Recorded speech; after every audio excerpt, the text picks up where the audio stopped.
Greetings and salutations, my friends. Welcome to a very, very special Football Manager 2018 episode. Today, I'm going to live react to the feature video. I have not looked, as you can see here. There's no little red bar to say that I've watched it. I just saw that it was out, and I'm ready to... I have no idea what's in it. So we're going to see what it's like. And, please be good. Please be good. Please have sound. You know, just little basic thing. I'll put my headphones in specially. Look. Okay, right. Here we go. I've got my special Football Manager hat on, me merch. We're ready to go. Let's do this. It's 4 minutes 11 long. So this is the headline feature news, apparently. I haven't even read the description because I don't want to be spoiled. Let's get it up. Nah. They've gone for a green screen news thing. Here we go. I'm a bit nervous about this, guys. Okay, let's do it. We'll pause it and talk about it as it goes through. Now, speculation is mounting around the imminent launch of the computer game Football Manager 2018. Each new release of the popular football management simulation enjoys huge sales, and its loyal community of fans is alive with rumours over what new features await them this season. Mike Duff has more.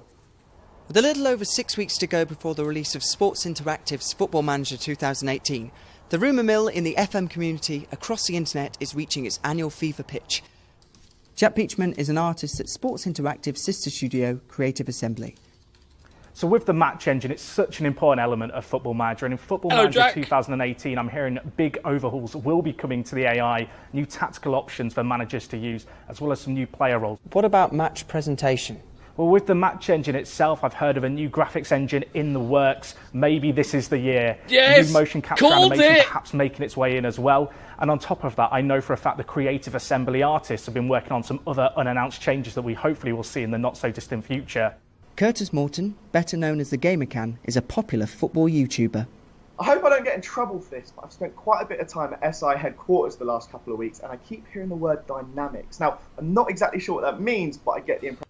Okay, so it's obviously we're going to have a bunch of people. I think maybe, I'm just calling this now, Dr. Benji's going to be in this, I reckon, because they were down at the headquarters a while ago with Jack. So I'm not 100% sold on this presentation style, but let's go with it. Impression it's something big. I also heard a conversation in the toilets of all places that scouting is being completely revamped in line with how real clubs actually find players. I understand that data analysts are now central to this, which is great, as they brought them in last year and they didn't really do anything. I'm also looking forward to seeing how SI handle the insane rise in transfer fees that we've seen over this ridiculous transfer window. Is there anything else your sources are telling you? Well, my subscribers ask me for help with the game all the time, so I'd like to see more things to actually help people, like a tutorial? Better analysis tools, more feedback from your backroom staff, and all that sort of thing. Again, what did sports scientists even do last year? Oh, and before I forget, when I was leaving SI the other day, I bumped into a guy that said, "You're a streamer, aren't you?" And he said to me that this year's fantasy draft is absolutely fantastic for streamers. So hopefully there's some big improvements there. Cool. Those are just a few of the rumours swirling around the release of Football Manager 2018. This is Mike Duff, Global 24/7 in London. Well, Mike joins us now live from Football Manager HQ. Mike, has there been any official confirmation from Sports Interactive about these rumours? Not yet, Anita. The one buzzword that keeps coming up is dynamics. Nobody's entirely sure what it means or indeed how big an addition it's going to be, but one or two recent leaked reports have suggested it's going to be the most significant innovation. But the rumours and counter-rumours keep on coming, and actually I can see Miles Jacobson, the Football Manager gaffer, arriving now. Let's see if we can grab a word. I was going to Harry Redknapp Miles, it. can you confirm any of the new features about Football Manager 2018? We've heard that the scouting system is going to change to better reflect how real clubs recruit players. Is that true? Well, it is the end of September now, and I did say I'd start talking about features now, so yes, that one is true. What about improved stadium designs and match presentation, increased depth to sports science and tactics? Can you confirm those? You've got good info, yes, those are true as well, alongside the new graphics engine. Dare I mention dynamics? Is that something that even exists? And if it does, can you give us a bit more info about it? So dynamics is one of our big new features for this year. I'm not quite ready to talk about that one yet. We're going to have a series of videos that's going to come out in the next month, which will include the stuff you've already asked about, also sports scientists, New York fantasy draft, AI improvements both on and off the pitch, some tactics improvements as well, and lots more besides. But look, mate, I'm really sorry. I've actually got to go and finish the game, so I just want to go and park my car. Well, there we are, Anita. It seems we've cleared up a lot of the questions surrounding the game's release in November.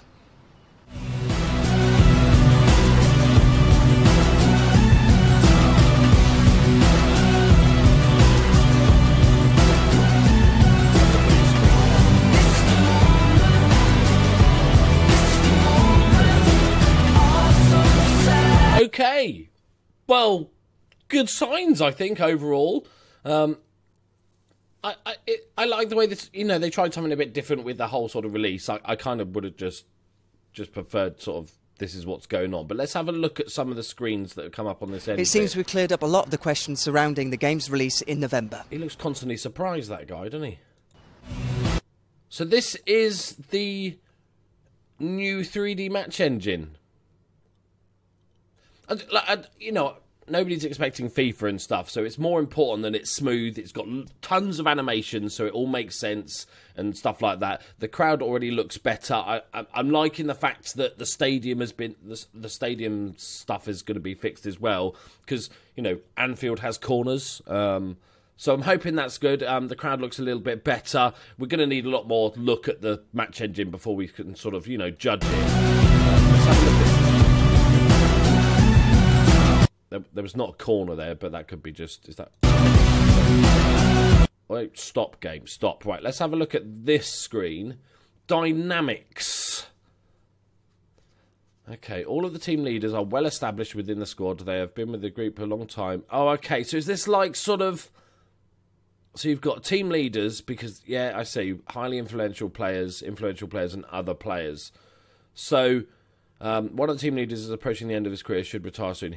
We will sorely miss his leadership. We're lacking a good number. I quite like that because it's almost like games like XCOM where they've got that bonding mechanic and stuff like that. So it encourages you to build a good team and have a good team dynamic rather than just every year just sign a bunch of players to improve the positions.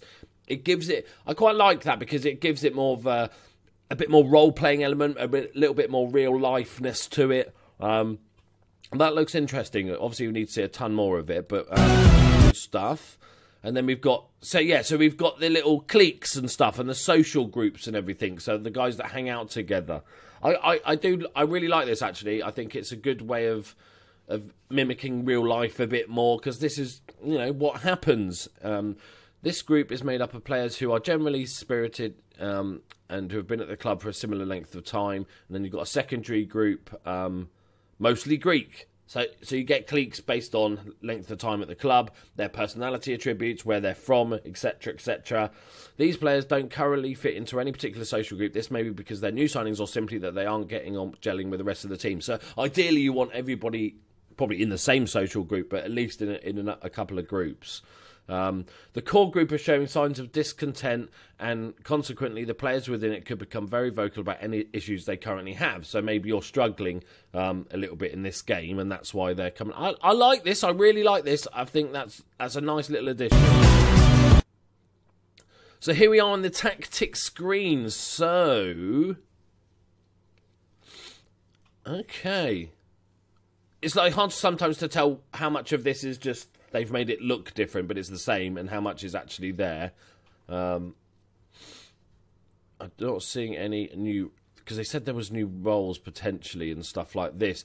What I'd like to see is, are these dynamics? So can I just move this guy up half an inch? It doesn't look like it because the attack version is just ahead of the support option.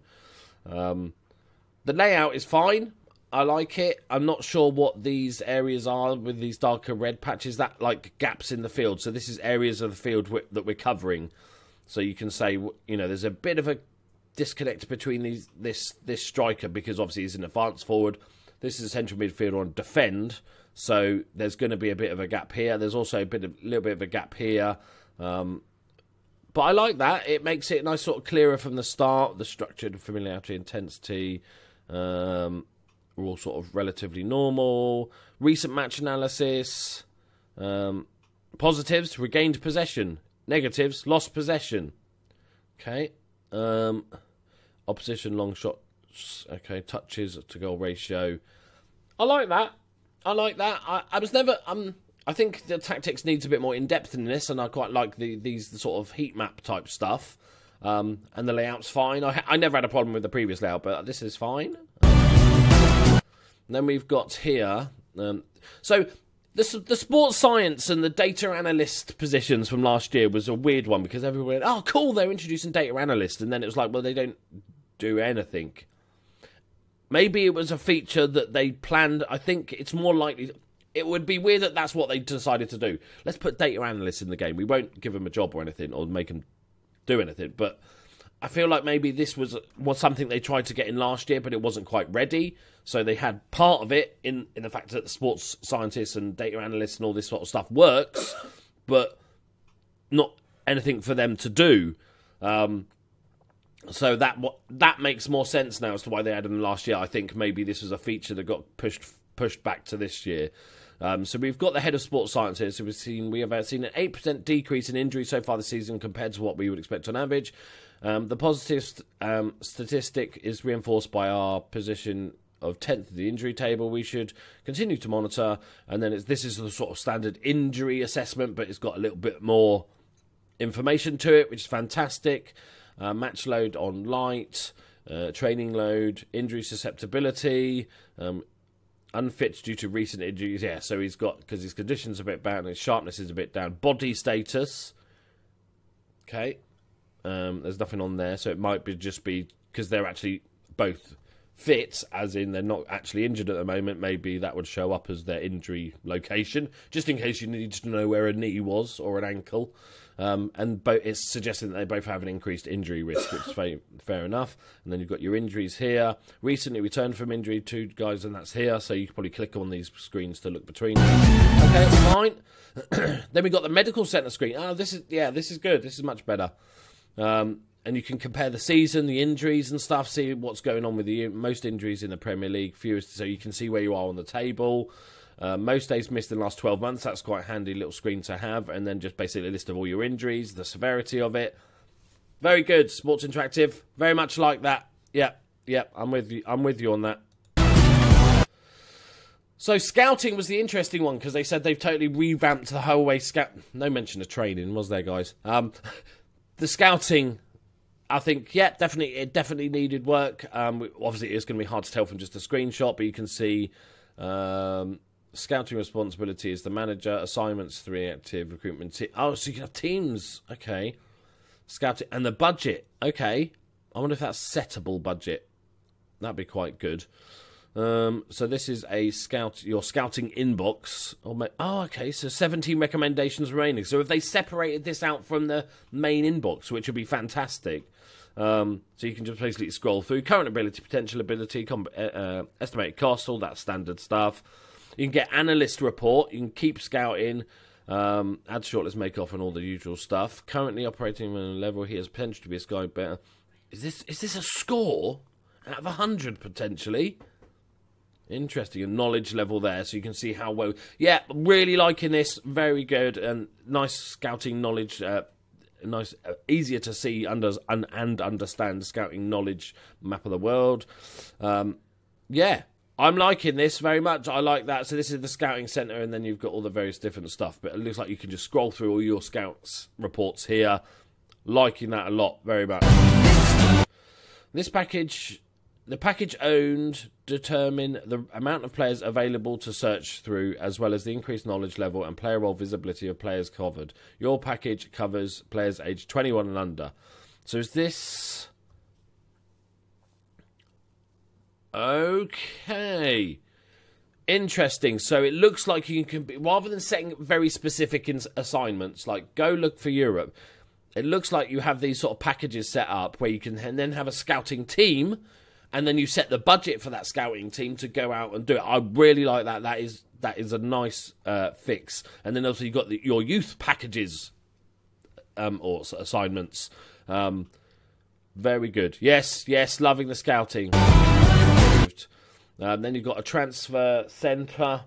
Where you can see the latest transfers. I like this little graph picture so you can see what position they play, the offers made. And the loan offers made, it looks like, off 125k, 120, or maybe. And it's sorted by position. Nice. I am liking this a lot. Then we've got this one. What is this screen? With the 30-second pick.